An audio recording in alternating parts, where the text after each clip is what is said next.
Welcome to the High Adventure Scouting Podcast. This is the source for all things high adventure for scouts, scouters, and anyone else interested in promoting high adventure trips for our youth. You can find all kinds of great high adventure options for your scouts at highadventurescouting.com. We are constantly updating the list of cool trips, and we want your input on your best trip.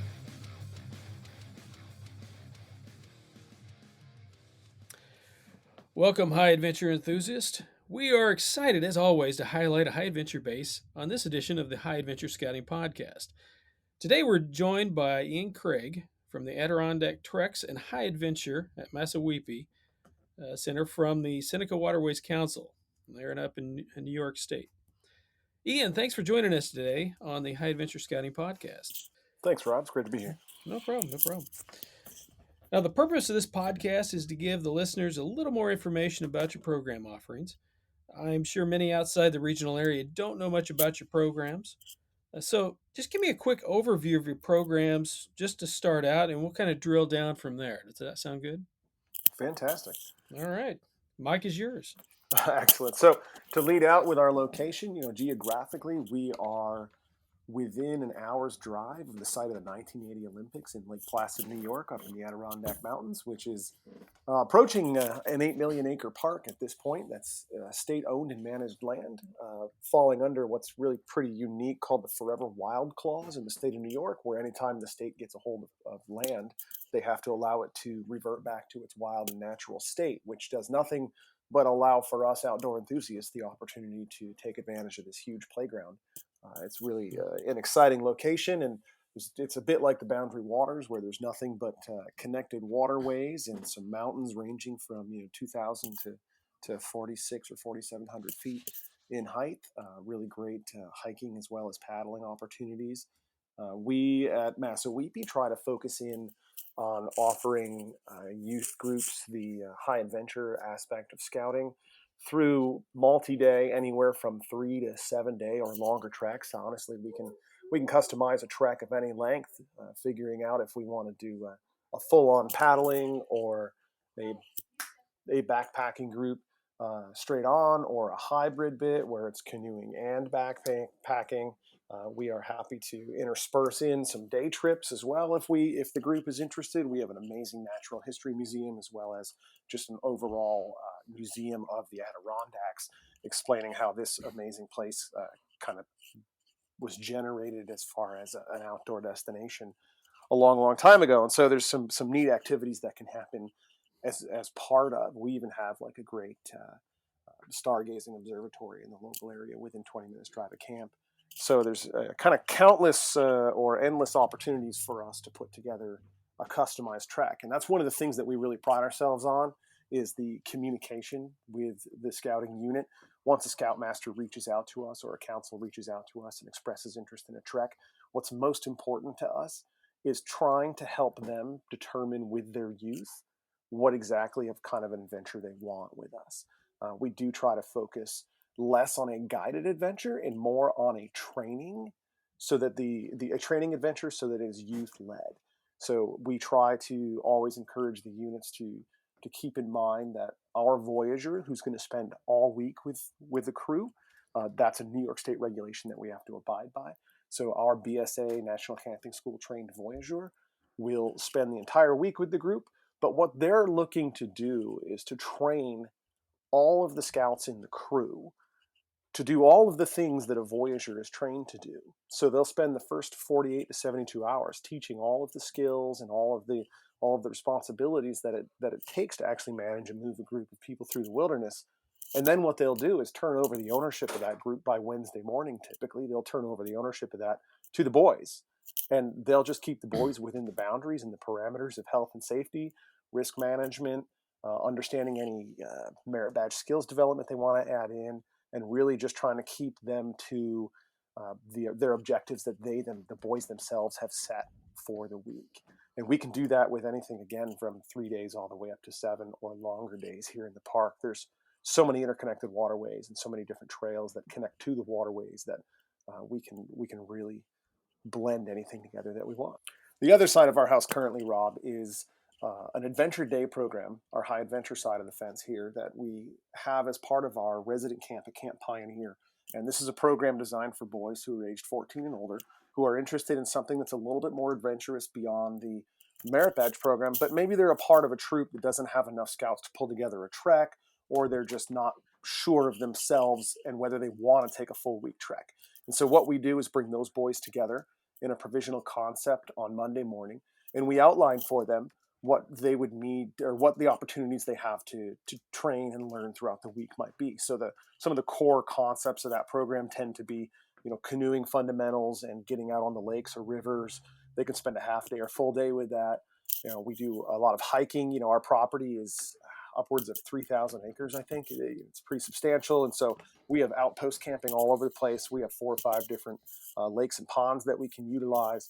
And so the group will go out and do some day trekking or some backpacking, or they'll work on orienteering, map and compass. We also have an advanced cooking workshop where we spend a half a day teaching them advanced cooking backpack or cooking skills over backpacking stoves, using natural wood fire to use something like a fry bake or a reflective oven to really up the game as far as food goes while out on the trail. We are introducing fire building, advanced fire building, working with limited dry or resource materials. Looking at adding the Paul Bunyan Award in as a full day activity this coming year, so that the scouts will actually even teach our tenderfoot, our first year scouts. They'll teach, as part of the Paul Bunyan, they need to teach the Totemship Award. So having them do that, adding in there as a fun activity a little bit of double bit axe throwing is kind of the culminating activity of that day. So we're hoping that really gets folks excited for next year. Well, what else can we do as part of Mountain Fox? There's all sorts of great little adventures in there. And it's really up to the boys. What they do is determine kind of their menu for the week. They set those goals. We talk to them about the health and safety, the risk management, what they need to be prepared for, what they need to get trained in, what equipment they need to bring each day, etc.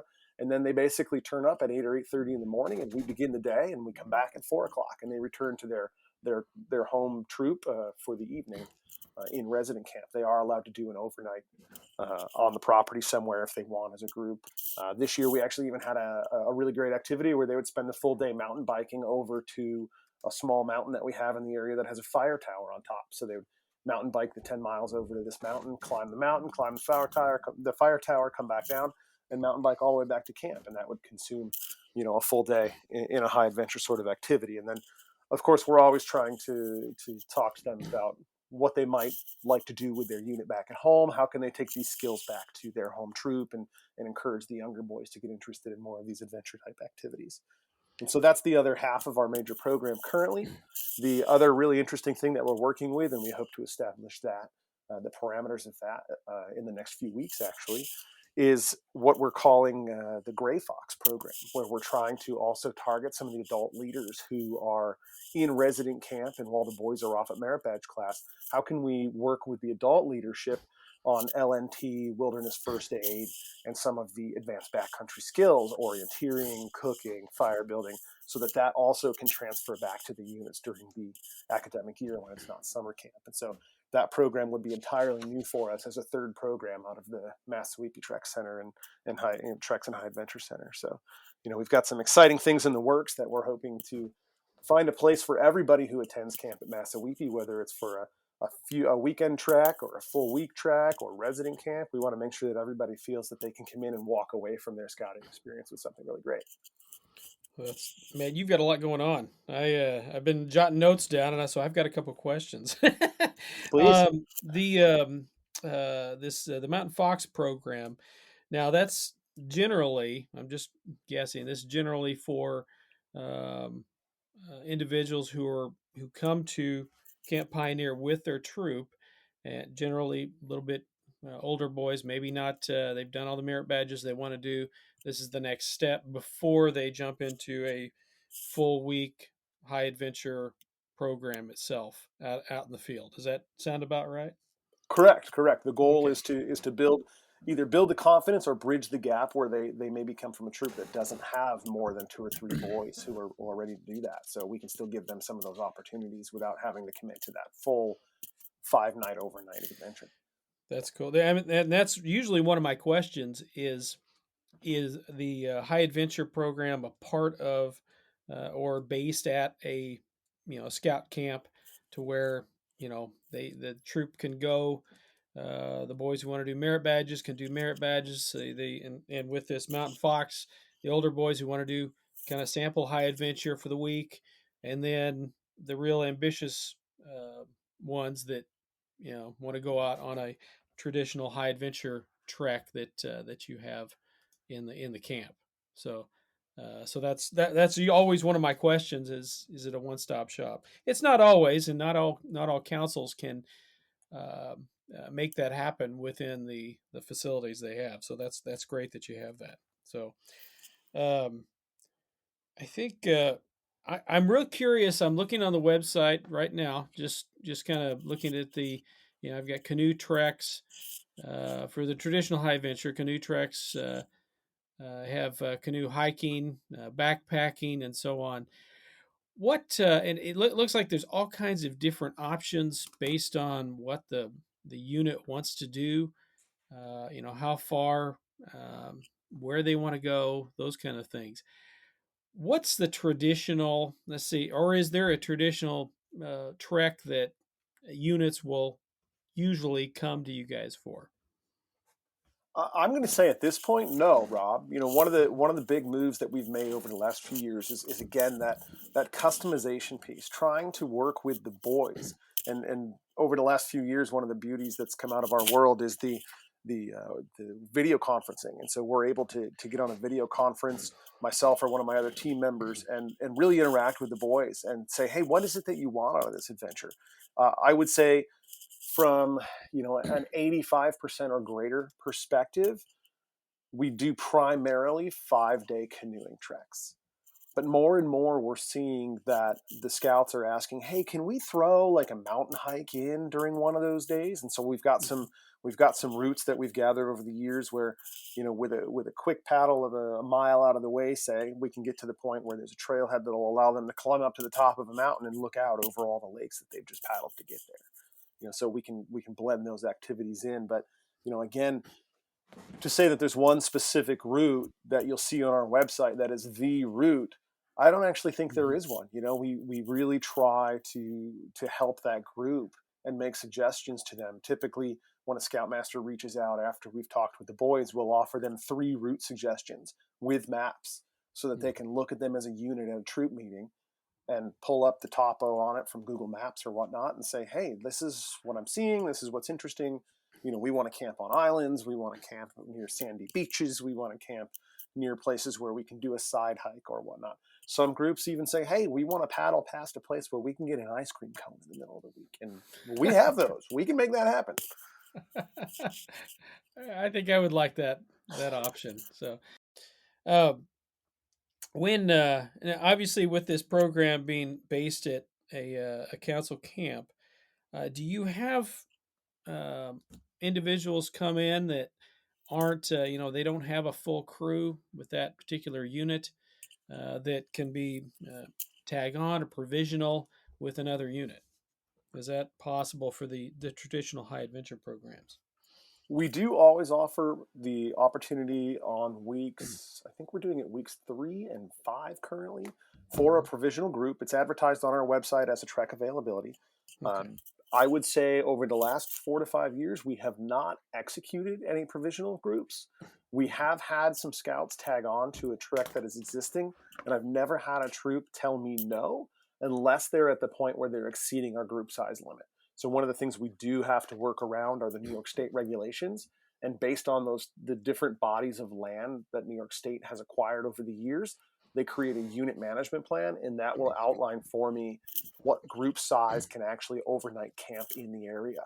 And so, as such, it's important to note that all of our treks are now limited to 8 people, as the impact that's happened over the last, again, 4 to 5 years with wilderness enthusiasts has been so great on the public lands that the state is starting to tighten up on the size of the groups that we allow. So one of the things that is a current consideration for all units that visit us is that maximum group size, basically of 7, because our Voyager makes it number 8, and that allows us to camp anywhere we want in the state of New York.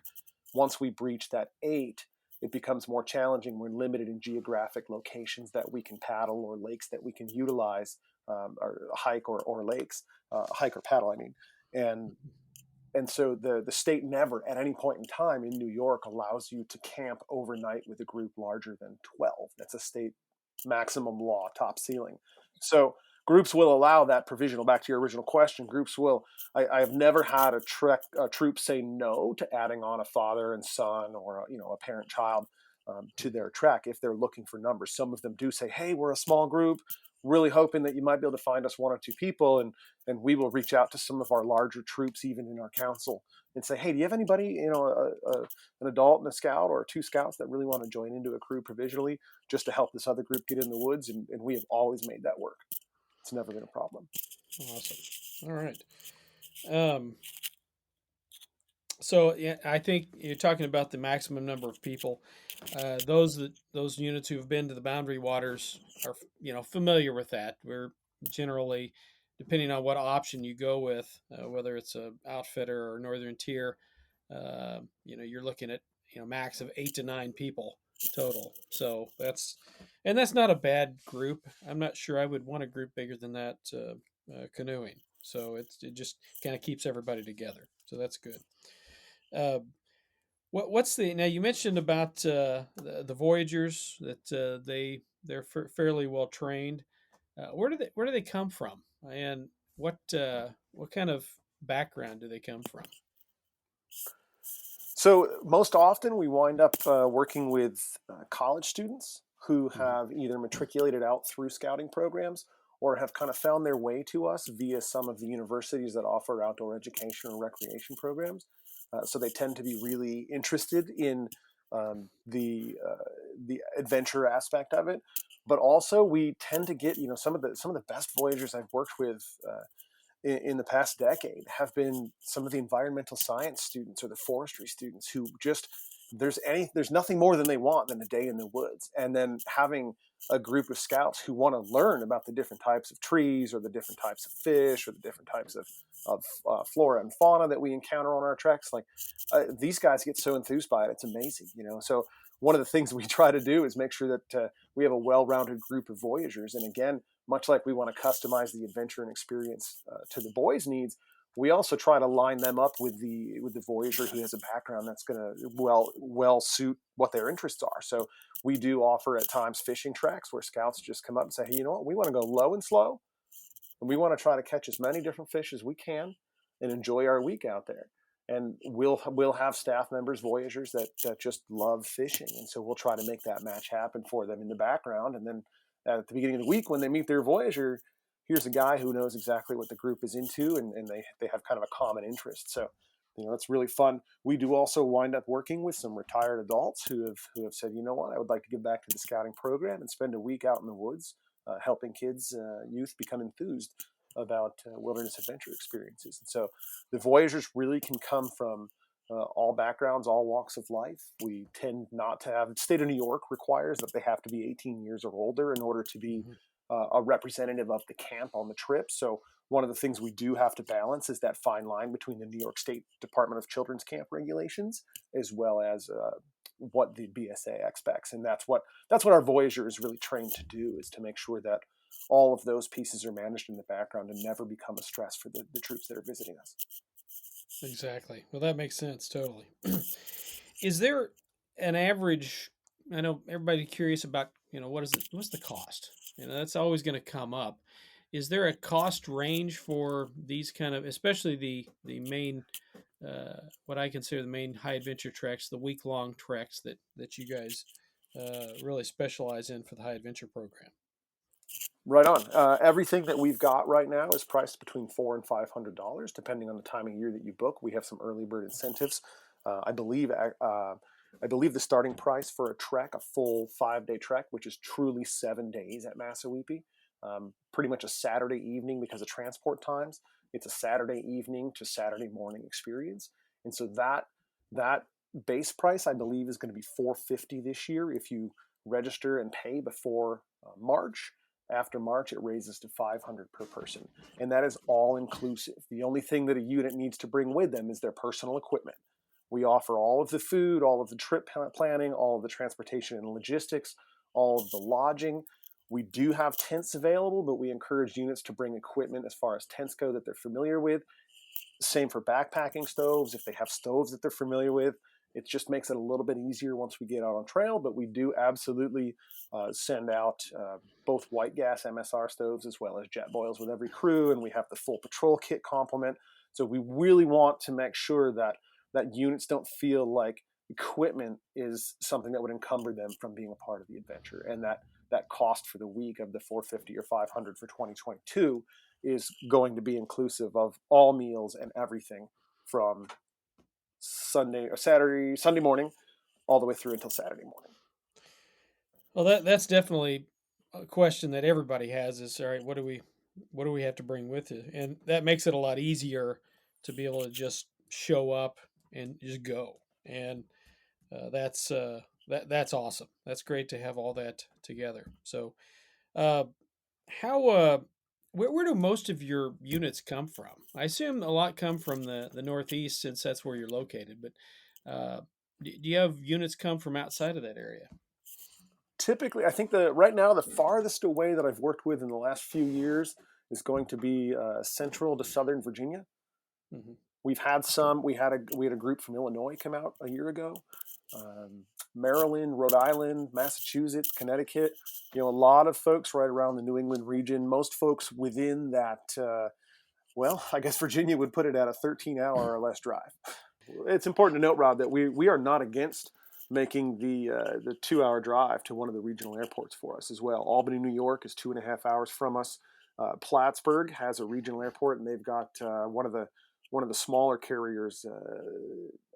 I forget what they're called. Allegiant Alliance Air, coming in Yeah. from. I think I can run up there. That's about an hour and a half from us, and I can run up there and get on a flight to Denver in a hurry. So there's a number of options for getting to us. Syracuse, New York, Albany, New York, Burlington, Vermont, also all within 2.5 hours drive of us. And if we have a group that really wants to come in from further away, we don't have any qualms about sending a van over to grab them from an airport on a Saturday. Awesome. We all know the major high adventure bases around the country, and they offer some awesome programs. Have you been searching for a cool alternative from your typical high adventure trip? As a scout leader, I want to give our scouts some great alternatives. You need to check out highadventurescouting.com. You'll find information on over 30 different council high adventure bases in 24 states. Maybe you're looking for a do-it-yourself option and need some ideas. Maybe you've taken a great trip and you want to share your good fortune with your fellow scouts and scouters. Just send us the details and we'll publish your trip. Whatever your interest, highadventurescouting.com is the one-stop shop for all things high adventure. That's highadventurescouting.com. Now, I know you talked about kind of the area where you're at, not too far from Lake Placid, and I've been up there. It's a beautiful area. It's fairly remote. If you want to get away, it's a great place to go. And my wife and I were just amazed that they actually were able to do the Olympics at Lake Placid with just because it's out in the middle of nowhere. There's not much there, and we were amazed that they were able to do that at the time. So that's a great area to be in. How early do units have to sign up, or should they start looking to get a spot and not be at least to have something to do at your facility? That all, it's wholly dependent upon the year. The ideal for us from a planning perspective and in a building enthusiasm and preparedness perspective, really, I would say if they can book by the end of March, that gives, you figure we only have 3 to 4 troop meetings in a given month. And so by booking March, that really only gives you, with the school schedule, that's really only giving us April, May to get the boys excited and prepared and ready for what's going to come in July and August. So uh, March is a good deadline for us. We keep our website updated. As you visit our website, there's always a link to the registration portal as well as a link to trek availability. And so if you're considering it, it's worth monitoring those links. We do take a $300 non-refundable deposit for each trek. but that gets rolled into the cost of the trek and divided amongst all the participants using the typical camp registration portal that most camps are using these days. And so that does secure your preferred week at this point, and then we can iron out the nitty gritty on exactly how many participants and whatnot as the year goes on. And that also takes advantage of that early bird discount that I was talking about. You know, if it's booked and paid in full by the end of March, you wind up with that $50 per scout discount. I'm not sure as a part of a troop and really head up a lot of our high adventure trips. I'm not sure I'd wait until March. I would. I'm a year in advance sort of guy, and but that offers a little bit more flexibility for those units that maybe want to take what I would consider a last minute trip, looking in March, to do that and make it a little easier on them. So I get everybody's on the different perspective. I'm in the planning perspective, but not everybody's like that. So right on. I am a full on planner myself. I like it when I have the idea on who the scoutmasters are and we've communicated with the boys in February. We're all feeling really good about things. You know, that January-February mark is the ideal window. I like the planning ahead, and I like getting the boys ready to roll. And it takes advantage of the opportunity to even get out on like a fall camp out as a troop to see if it's backpacking practice or paddling practice or whatnot, just getting out together before the weather turns, at least here in the Northeast. Exactly. Well, where I'm at, it's still hot. So, well, let me anything that we covered a lot. So, is there anything else that we haven't covered that I haven't asked about that you might want to mention? You know, it's been kind of a wandering conversation here, and I Yeah. love where I love where it's gone. You know, I love to talk about the program. I'm sure as soon as we end the call here, you know, it's gonna it's gonna be a million ideas like, oh, why didn't I say that? But you know, the most important thing to me is that communication piece. You know, reaching out to me at MassaweepieTreks@gmail.com is the way to get right to the Trek program directly. We do have I think it's a Treks at SenecaWaterways.org email address that just funnels through to me in the long run anyway.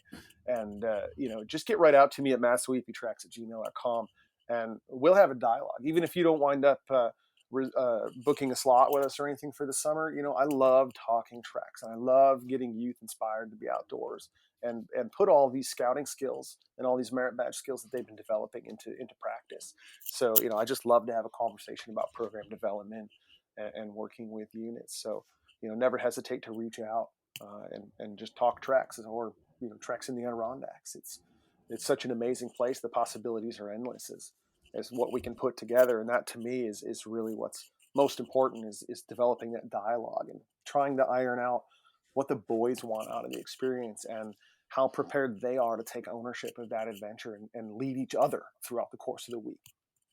Exactly. That sounds great. Well, Ian, I want to thank you for joining us today. This has been a good conversation. Appreciate your time, Rob. Thanks for reaching out. No problem.